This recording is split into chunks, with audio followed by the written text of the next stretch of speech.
예수께서 신성모독죄와 로마 정부에 대항한다는 밀란죄로 종교재판과 민간재판에서 사형을 언도받으셨습니다. 그리고 그 이후에 진행되었던 사형 집행은 지금까지 그 유례를 찾아볼 수 없을 만큼 처형이 빨리 진행이 됐습니다. 주님은 십자가에 달려 죽으시기 위해 자신이 메어 달릴 십자가를 스스로 지고 골고다로 가셨습니다. 예수께서 골고다로 오르시는 그 과정 속에 보면 여러 번 쓰러지셨습니다.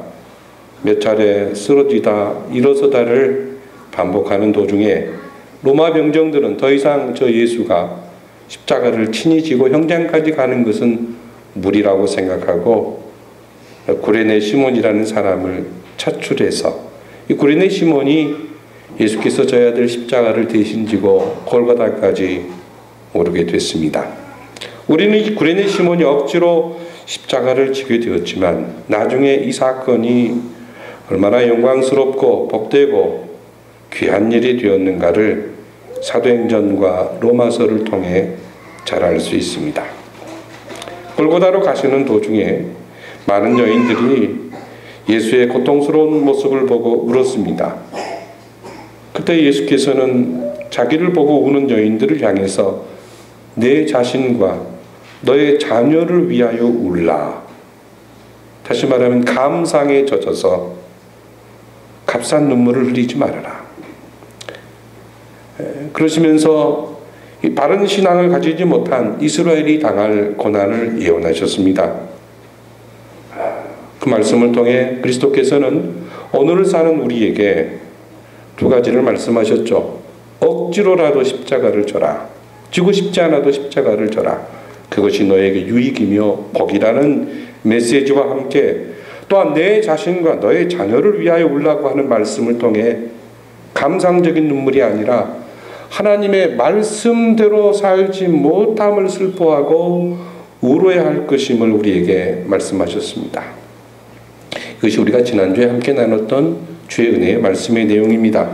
드디어 예수께서는 두 명의 행악자와 함께 골고다로 끌려가셨습니다. 예루살렘 성 밖에 있는 이 골고다는 해골의 곳이라고 하는 그 이름을 가진 십자가 사형을 집행하는 장소였습니다.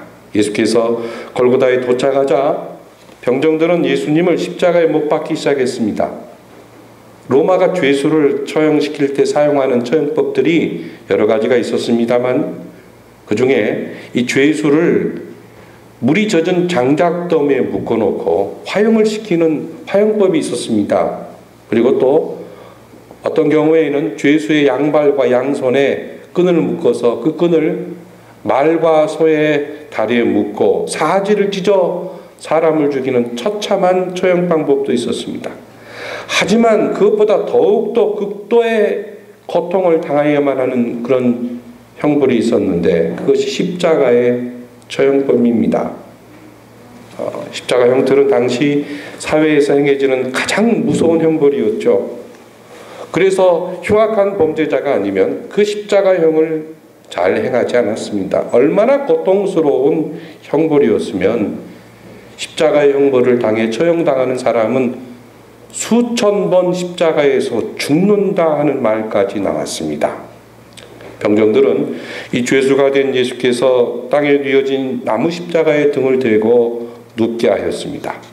이미 병정들은 죄수가 반항하지 못하도록 십자가에 달리기 전 채찍질을 강하게 여러 차례 행하였습니다. 그리고 병정들은 십자가에 놓은 예수께 못을 박았습니다. 이제 큰 대못이 예수 그리스도의 손과 발을 뚫고 들어갑니다. 이후 병정들은 예수의 양손과 양발에 대못을 박은 후 십자가를 일으켜 세웁니다. 십자가에 매달린 예수께서는 형언할 수 없는 엄청난 고통을 당하시게 됩니다. 그 견딜 수 없는 고통 가운데 결국 그리스도는 나의 하나님 어찌하여 나를 버리시나이까 오열하지 않을 수 없었습니다.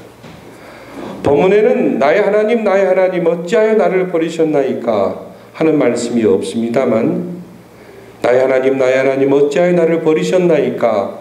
이 말씀을 하시기 전에 주님이 하신 두 개의 말씀이 기록이 되고 있습니다. 34절에 있는 말씀을 다 함께 읽어보겠습니다.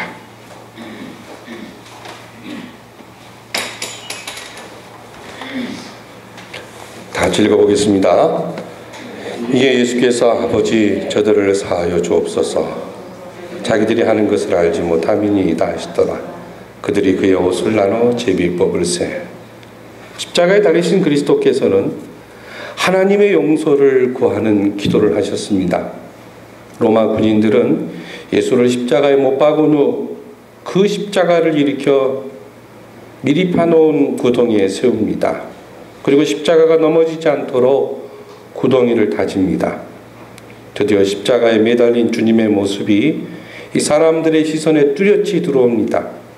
우리 주님은 자신이 체중 때문에 이 못 박히신 손바닥이 더 찢어지는 것을 느껴야 했고 그 고통과 함께 붉은 피를 흘리게 됩니다. 그리스도의 혈관이 팽창됩니다. 근육에 경련이 일어납니다. 얼마나 힘들었으면 호흡장애가 일어납니다. 현기증과 갈증, 이루 말할 수 없는 고통이 그리스도께 계속되고 있습니다. 사실 이 십자가의 고통은 한두 시간에 그냥 끝나는 것이 아니었습니다. 굉장히 오랜 시간이 걸렸습니다.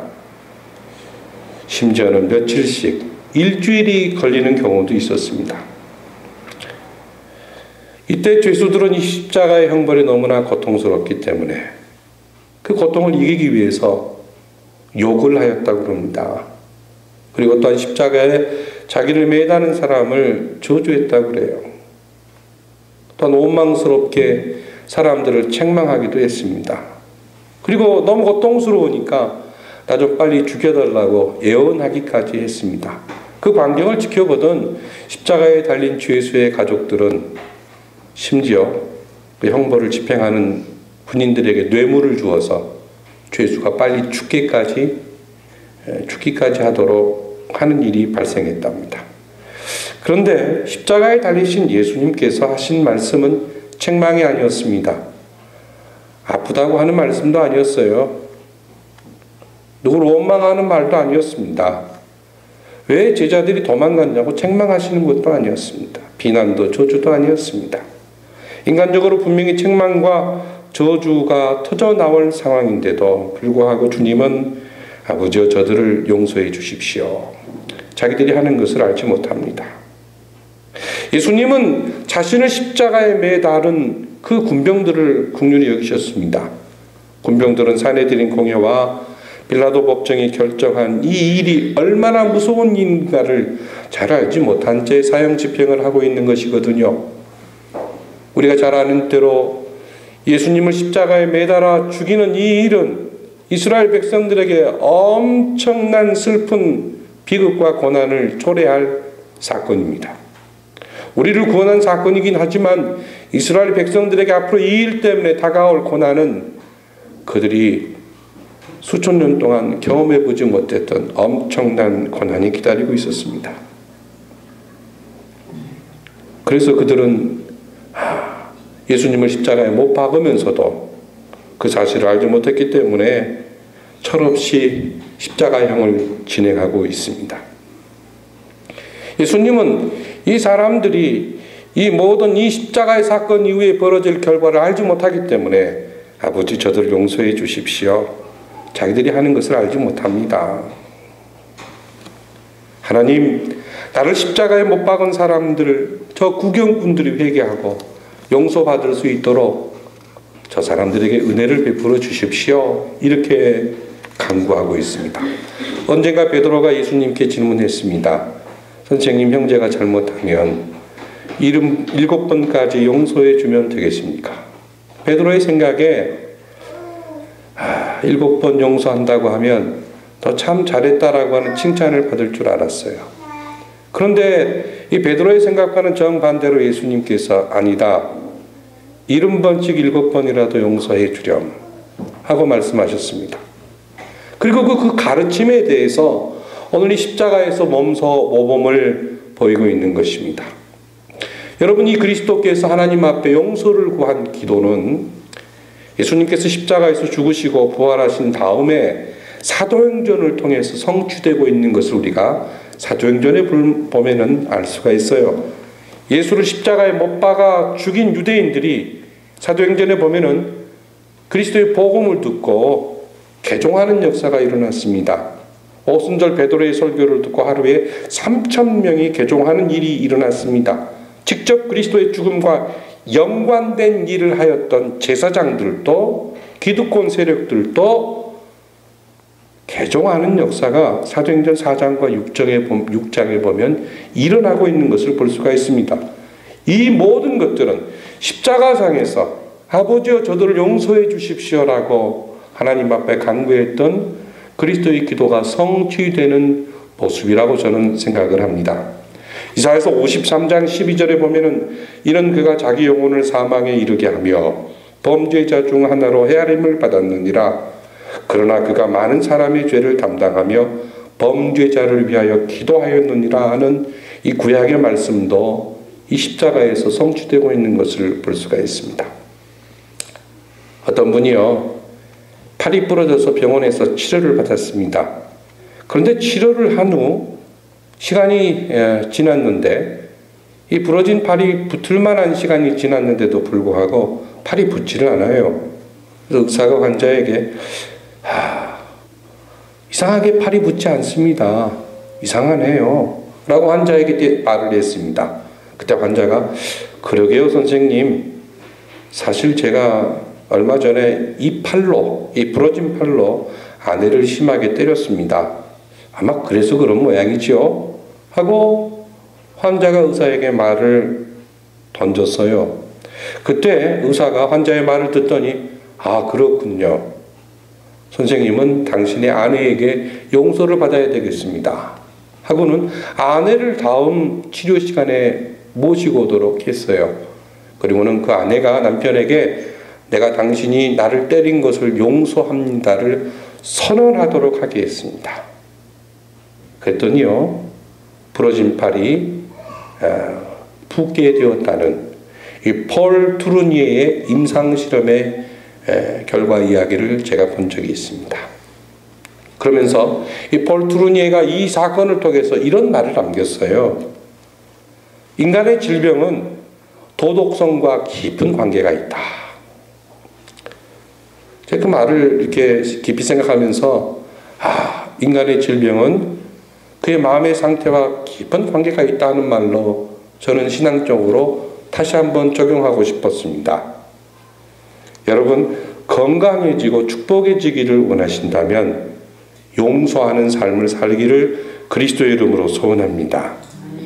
용서하지 않으면 신앙생활의 묘미를 누릴 수 없습니다. 용서하지 않으면 실패합니다. 용서하지 않으면 내 마음이 괴롭습니다. 용서가 없으면 지옥입니다. 하지만 용서가 있는 곳은 천국입니다. 부부가요, 서로 용서하고 살면 자녀가 축복받게 돼 있습니다. 그런데요, 부부가 서로 용서하지 못하고 미워하고 살면서 자녀를 아무리 학원 열심히 보내고 공부 열심히 시키고 운동시키고 해보세요. 그 자녀 성공 못합니다. 성공 못해요. 장담합니다. 우리가 용서하고 살면 자녀가 잘 됩니다. 자녀 성공하기를 소망하지 마시고 서로 간에 용서하며 사십시다. 그러면 우리의 자녀는 잘 되게 되어 있어요. 용서는 신앙의 백미입니다. 축복의 원천입니다. 막 트웨인이라고 하는 사람 이런 말도 했어요. 용서는 자기를 짓밟는 사람에게 향수를 뿌려주는 풀꽃과 같다 그랬습니다. 우리는 허브라고 하는 꽃을, 허브 그 잡초를 많이 못 보잖아요. 그런데 사막 같은 데 가면 허브가 많이 있어요. 그리고요, 또 열대지방에 가면 허브가 많이 있습니다. 허브가 아닌 것처럼 생각되는 수없이 많은 풀들, 다 허브인 경우가 많아요. 향기를 내는 그 풀이잖아요. 그런데요, 사막을 거닐다가 아침 일찍 해가 떠오는 그때에 약간 이슬이 묻어있는 그 풀 주변을 지나갈 때요. 그리고 풀을 따서 만질 때 곳곳으로 다가오는 그 향기는 굉장히 상쾌합니다.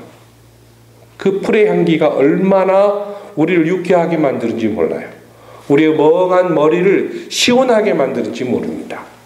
용서는 다른 사람의 마음을 시원하게 할 뿐만 아니라 내 마음을 시원하게 하고 내 마음을 평안하게 만드는 원천이라고 하는 사실, 용서는 아름다운 것이고 축복이라고 하는 것을 그리스도께서 십자가상에서 우리에게 보여주고 있습니다. 그런데요, 말처럼 쉽지 않는 것이 용서입니다. 그래서 우리는 하나님께 용서할 수 있는 사람이 되게 해달라고, 용서할 수 있는 은혜를 우리가 베풀게 해달라고 주님, 그런 용서하는 힘을 하나님 앞에 구해야만 할 것입니다. 십자가에 달리신 그리스도께서는 자기를 십자가에 매달은 자들을 하나님께 용서해 달라고 지금 본문에서 말씀을 하고 있습니다. 십자가에 달리신 그리스도는 자신을 죽이는 자들을 용서해 달라고 간구하는데 34절 이하에 보게 되면 그 아래에서는 정말 어처구니 없는 일들이 벌어지고 있습니다. 군병들이 예수님의 옷을 나눠서 제비 뽑는 장면이 등장합니다. 이 말씀은 시편 22편 18절 말씀, 내 겉옷을 나누며 속옷을 제비 뽑나이다 하는 앞으로 등장할 메시아에 대한 하나님의 예언이 성취되는 장면이 여기에 등장하고 있습니다. 이 예언대로 군병들이 예수님의 옷을 나누어 가집니다. 우리가 십자가에 달리신 그 예수님의 모습을 보면 완전 나체가 아니죠. 그런데 저는 생각해 볼 때에 이 예수님께서 십자가에 달리시고 예수님께서 입으셨던 모든 옷이 군병들에게 나누어질 이 즈음에 주님은 온몸의 피투성이로 그리고 또한 나체였다고 생각이 됩니다. 그 광경을 보던 사람들이 그리스도를 비웃습니다. 조롱합니다. 아주 재미있는 구경거리를 본 사람처럼 그리스도를 희롱합니다. 그리고 35절에 저가 남을 구원하였으니 만일 하나님이 택하신 자 그리스도이면 너 자신을 구원하라 하면서 이 잔인한 인간의 본성을 유감없이 발휘하고 있습니다. 얼마나 인간의 모습이 악한가 하는 것을 우리는 십자가 아래에 있는 이 군병들, 구경꾼들을 통해서 볼 수가 있습니다. 그리스도의 고통은 점점 더 깊어만 가고 있습니다. 이를 본 병정들이 심포도주를 그리스도께 줍니다. 그리고 말합니다. 희롱합니다. 내가 만일 유대인의 왕이면 너를 구원하라. 사람들의 희롱은 십자가의 유대인의 왕이라는 절표를 통해서도 나타나고 있습니다. 자, 예수께서 십자가에 달려 있을 때에 주님의 십자가 좌우 양편에도 죄수가 달려 있었습니다. 이 두 사람은 십자가를 지고 골고다로 오르는 순간부터 십자가에 달릴 때까지 가장 가까이에서 그리스도의 모습을 자세히 목격한 증인들입니다. 그리스도께서 채찍에 맞을 때에 도수장으로 끌려가는 양처럼 잠잠히 반항하지 않는 주님의 모습을 보았습니다. 그 어떤 원망이나 책망, 저주도 하지 않는 예수의 모습을 보았습니다. 분명 한 사람이 본 것이 아니고 두 사람이 똑같이 보았습니다. 그런데요, 두 사람의 반응이 달라요. 십자가에 달린 죄수 한 사람을 보십시오. 한 사람은 그리스도를 조롱합니다. 다른 사람들처럼요. 내가 그리스도가 아니냐? 그러면 너와 우리를 구원하라고 조롱합니다. 하지만 다른 한편의 죄수를 조롱하는 죄수를 야단칩니다. 내가 동일한 정죄를 받고서도 하나님을 두려워하지 아니하느냐? 우리는 우리가 행한 일에 상당한 보응을 받는 것이지만 이 사람은 그렇지 않다. 이 사람이 행한 것은 옳지 않은 것이 없느니라. 그러면서 예수여 당신의 나라에 임하실 때 나를 기억해 주십시오. 그리스도께 자신의 구원을 요청합니다. 외경에 보면은 여기 등장한 이 회개한 포학자의 모습, 강도의 모습은 데스마였고 회개하지 않는 사람의 이름은 게스타였다라고 하는 기록이 남겨 있습니다. 이때 십자가에 달리신 그리스도께서 그 데스마라고 일컫는 행악자에게 43절에 보면 이렇게 구원을 선언하십니다. 내가 진실로 네게 이르노니 오늘 내가 나와 함께 낙원에 있으리라. 자, 우리가 여기 지금 구원받은 강도의 이야기를 볼 때마다 어떻게 마지막 순간에도 구원을 받을 수 있다는 말인가? 에이, 내 나이가 지금 50도 안 됐는데 한 60대까지 열심히 세상에서 쾌락과 즐거움을 누리다가 죽기 전 한 85세쯤 돼서 예수 믿으면 안 될까? 이 십자가에 달린 이 강도의 모습을 보면은 분명히 가능성이 있지 않는가 하면서 구원의 길, 신앙의 길을 벗어나고자 머릿속에서 꼼수를 부리는 사람이 혹시 이 자리에 있을지 모르겠습니다. 뭐 그렇진 않겠죠? 여러분이 우리가 구원받은 강도 이야기를 볼 때마다 어떻게 강도가 마지막 순간에 구원을 받을 수 있다는 말인가 하는 그런 궁금증이 저에게는 있었습니다. 지금은 해결됐습니다. 여러분 궁금하세요? 아니, 안 궁금하세요? 진짜 안 궁금해요? 예? 궁금해요? 안 궁금해요? 예? 이 너무 조용하네요. 궁금해요? 안 궁금해요? 궁금한다고 그래서 궁금해요? 그래 보여. 어느 가정에서, 여러분 너무 똑똑해요. 어느 가정에서 주요 머리 기사를 전해주는 헤드라인 뉴스를 보던 아이가 누나에게, 누나, 헤드가 뭐야? 라고 물었습니다. 그자 누나가 아이에게, 야, 이 멍청아, 헤드는 머리야, 머리. 헤드는 머리란 말이야. 그래서 다시 동생이 물었어요. 그럼 라인은 뭐야, 누나? 아이쿠, 이런 바보야. 라인은 선. 선이 라인이야. 선. 이어서 동생이 또 물어요. 누나, 그럼 헤드라인이 뭐야? 그때 누나가 한참 생각하고 난 다음에 응, 그건 가르마야. 가르마. 참 우리가 이 땅에서 분명한 지식을 갖는 것이 중요합니다. 특별히 어떤 그 잘못된 지식, 그냥 얕은 지식이 아니라 분명한 지식을 소유하면서 구원의 길을 걸어가면 우리가 자유롭습니다. 어느 상황에서도 자유로워요. 이 예수님과 구원받은 강도의 이 마지막 순간 신비한 스토리를 우리가 다 알 수는 없지만 본문의 말씀을 통해서 알 수 있는 부분이 있어요. 그 뭐냐면 구원받은 강도는 지금 다가오는 죽음을 앞두고 하나님을 두려워하고 있었다는 겁니다. 그래서 그가 다른 강도에게 40절에 보면 내가 하나님을 두려워하지 아니하느냐 한 말을 보면 알 수가 있어요. 이 구원받은 강도는 하나님을 두려워하는 마음을 가지고 있었습니다. 그리고 또한 이 구원받은 강도는 예수님께서 하나님께 아버지여 저들을 용서해 주십시오라고 하는 그 기도를 듣는 순간 엄청난 은혜를 받은 겁니다. 말할 수 없는 은혜를 받았어요. 어떻게 십자가의 처참한 고통 속에서 저토록 의연할 수 있단 말인가? 저토록 평온할 수 있단 말인가? 그리고 자기를 십자가에 지금 매달아 죽이는 저 사람들을 용서해 달라고 말할 수 있단 말인가? 나는 지금까지 이런 사람을 본 적이 없어. 나는 어떤 종교인들의 모습 속에서도 이런 모습을 경험한 적이 없어. 이 사람은 신비한 존재야. 잘 알 수는 없지만 신비한 존재야. 하면서 그의 마음속이 움직이기 시작했던 겁니다. 움직이기 시작했어요. 본문에 등장하고 있지 않지만 한 가지 숨겨진 비밀이 또한 여기에 담겨 있습니다. 그 순간 성령님이 이 구원받은 강도에게 강하게 역사하셨을 것으로 저는 분명히 믿습니다. 그래서 이 구원받은 강도는 예수님께 예수여 당신의 나라에 임하실 때의 나를 기억해 주십시오. 그렇게 요청했던 겁니다. 요청했던 거예요. 이 말은요, 당신의 나라에 들어갈 때에 나를 기억해 주십시오. 이 말씀은 나도 당신처럼 구원받고 싶습니다라고 하는 고백이에요.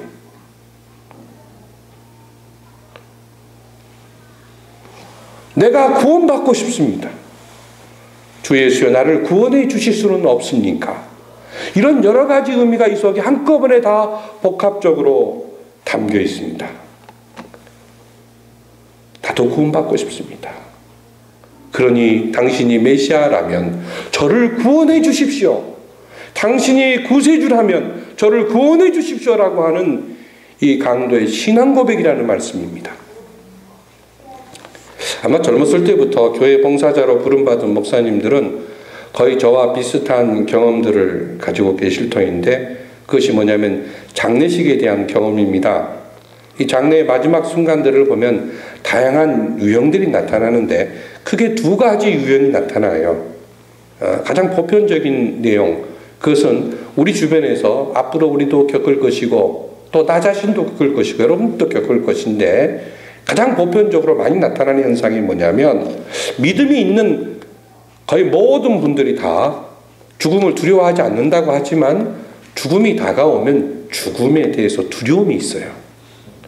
죽음을 경험해 보지 못했기 때문에 그렇습니다. 다시 말하면 죽음을 극복하는 데에는 어느 정도의 일정한 시간이 필요합니다.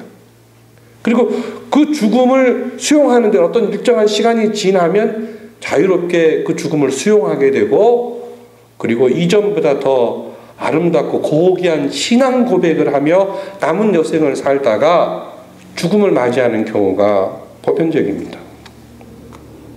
저는 이 죽음을 맞이할 때 그냥 아무 고통 없이 평안히 간다 하는 것도 좋지만, 사실 죽음을 맞이할 때 어느 정도 고통이 있는 것이 더 좋을 것 같아요. 그 이유가 뭐냐면, 그 고통을 통해서 그리스도의 십자가의 그 무한한 고통을 우리가 조금이라도 더 경험합니다.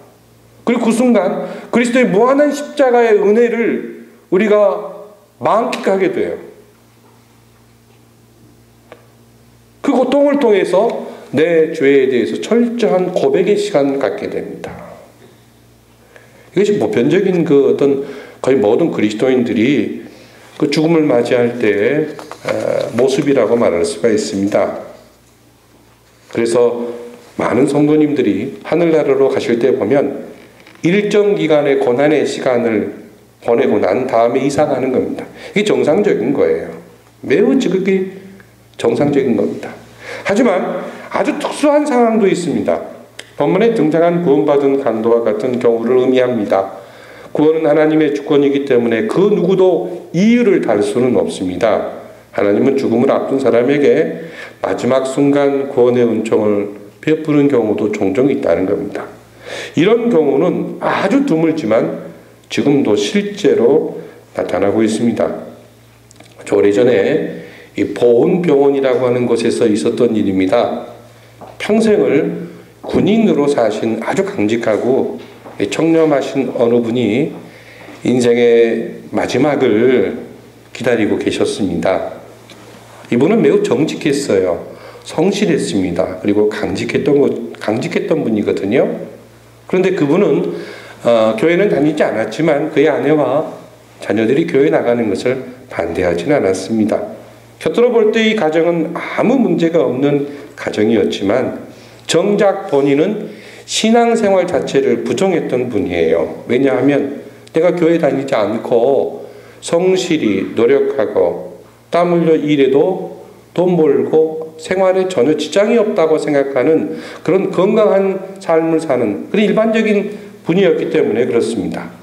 그래서 결국 아내와 자녀들은 남편과 이 아빠의 구원 문제를 놓고 얼마나 많은 눈물의 기도를 흘려야만 했는지 모릅니다.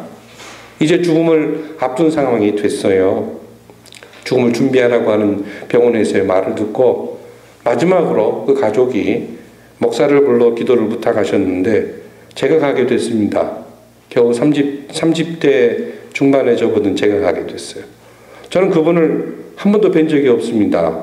그런데 마치 오랫동안 신앙생활을 한 사람처럼 자연스럽게 대하면서 그분의 의식이 오락가락하는 가운데 그분을 앞에 두고 간단하게 축소하고 약간 변형시킨 사형리를 전하기 시작했어요. 하나님은 선생님을 사랑하시며 선생님을 위한 놀라운 계획을 가지고 계십니다. 예수님을 영접하시면 선생님은 구원받습니다. 사형리를 쭉 전하게 됐습니다. 그리고 영접기도 시간이 됐어요. 선생님, 어떻게 예수를 믿으시겠습니까? 예수를 믿으면 천국 갈 수 있다는데 성경에서 약속하는데 그것을 믿음으로 표현하셔야만 가능합니다. 기도를 하시겠습니까? 제가 그럼 그 기도를 도와드리겠습니다. 주 예수님, 나는 주님을 믿고 싶습니다. 십자가에서 죽으시고 내 죄를 용서하시니 감사합니다. 지금 나는 내 마음의 문을 열고 예수님을 나의 구주, 나의 하나님으로 영접합니다.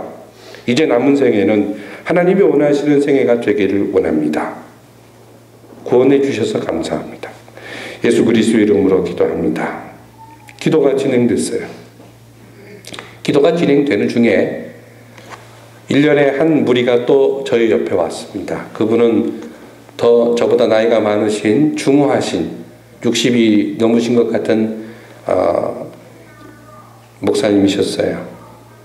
영접 기도가 끝나고 났더니만 그 목사님이 저에게 즉석 제의를 하셨습니다. 세례를 베풀어 주자고. 그래서 그 목사님은 그 자녀가 다니는 교회 목사님이었어요. 그 목사님이 가방에서 병을 하나 꺼내시더라고요. 저는 처음으로 야고보서의 말씀이 현실 속에서 문자적으로 이루어지는 것을 그때 봤습니다. 야고보서 5장에 보면 너희가 병들었느냐? 병들었으면 장로를 청하여서 기름을 바르고 기도를 부탁하라고 하는 말씀이 있죠. 이 목사님은 조그만 병에다가 향료 같은 그런 기름을 다니시면서 그걸 문자적으로 적용하며 기도하시는 굉장히 순진하고 어린아이 같은 목사님이셨어요. 그 병에서 이렇게 묻혀서 뭔가를 묻히시더니 머리에다가 올리시고는 그걸 세례를 주시는 장면을 그때 제가 보았습니다. 그 영접 기도 후에 세례를 받으시고 그날 오후에 천국으로 이사하셨습니다. 그런데 그 가족들은 이 장면을 보고 우리 아버지가, 내 남편이 그동안 하나님의 교회에 한 번도 안 간 사람인데 어떻게 이렇게 짧은 시간에 이런 짧은 고백을 통해서 천국 갈 수 있다는 말인가 고민하지 않더라고요. 얼마나 즐겁게 장례를 치르는지. 우리 아버지 천국 가셨어. 내 남편 주님 나라 이사 가셨어. 하면서 그렇게 장례를 치르는 것을 목격한 적이 있습니다. 여러분, 구원은 하나님의 손에 달려 있습니다. 구원은 하나님의 선물입니다. 하나님의 선물입니다. 사랑하는 형제 자매 여러분, 혹시 주변에 구원의 확신이 분명하지 않는 가족이나 친구들이 있다면 절대 포기하지 마십시오. 하나님의 생각은 우리와 다를 수가 있고 또 우리가 다 알 수가 없어요. 단지 우리에게 필요한 것이 있다면 사랑의 헌신과 눈물의 기도입니다. 그것도 의미는 없습니다. 저는 이 십자가에 달린 한편 강도아가 구원받는 장면을 통해서 이런 것도 한번 생각해 봤어요. 오늘을 살아가는 사람들 중에 이제 너무 늦었어. 난 너무 늦은 것 같아. 포기하고 싶어. 그런 생각을 하고 새로운 삶을 시도하는 이것을 포기하는 경우가 종종 없지 않아 있습니다. 이 본문에 등장하는 강도는 이제 너무 늦었다라고 하는 유혹에 빠질 가능성이 있음에도 불구하고 그 유혹을 뿌리치고 신앙 고백을 함으로써 주님으로부터 내가 진실로 내게 이르노니 오늘 내가 나와 함께 낙원에 이르리라고 하는 구원의 축복을 받을 수 있었습니다. 여기 등장하고 있는 낙원이라고 하는 말은 다른 말로 하면 하늘나라 천국입니다. 동일한 말입니다. 유명한 과학자요, 철학자요, 수학자였던 파스칼이 이런 말을 했죠. 천국, 이것은 포기하기에는 너무나도 엄청난 도박이다. 우리가 포기해버리기에는 너무나도 어마어마한 이것은 도박이다라고 과학적 실증주의와 경험을, 수학적 계산을 좋아하는 수많은 사람들에게 그들의 천국을 의지하지 못하는, 믿지 못하는 그들의 심성을 끄집어내면서 이런 말을 했던 겁니다. 여러분, 천국은 존재합니다. 천국은 분명히 있습니다. 지금 우리는 지상에서도 천국을 경험하는 것이고 죽어서도 천국을 경험하는 것입니다. 말씀을 맺으려고 합니다. 십자가에 달리신 그리스도께서는 우리에게 서로 용서하며 살라고 말씀하셨습니다. 또한 십자가에 달리신 그리스도께서는 우리가 너무 늦었다고 생각하는 그 순간에도 은혜를 베푸시는 긍휼이 풍성하신 하나님이심을 우리에게 지금 증거하고 있습니다. 이 시간 성령의 감화와 강권이 여러분에게 주어지면 그것을 받아들여 주시고 이후부터 주 예수 그리스도께서 주시는 십자가의 은혜로 용서를 우리가 경험하시고 용서를 실천하시며 구원의 기쁨을 유지하시고 그리스도를 위한 믿음의 생애를 사시기를 예수 그리스도의 이름으로 축원합니다.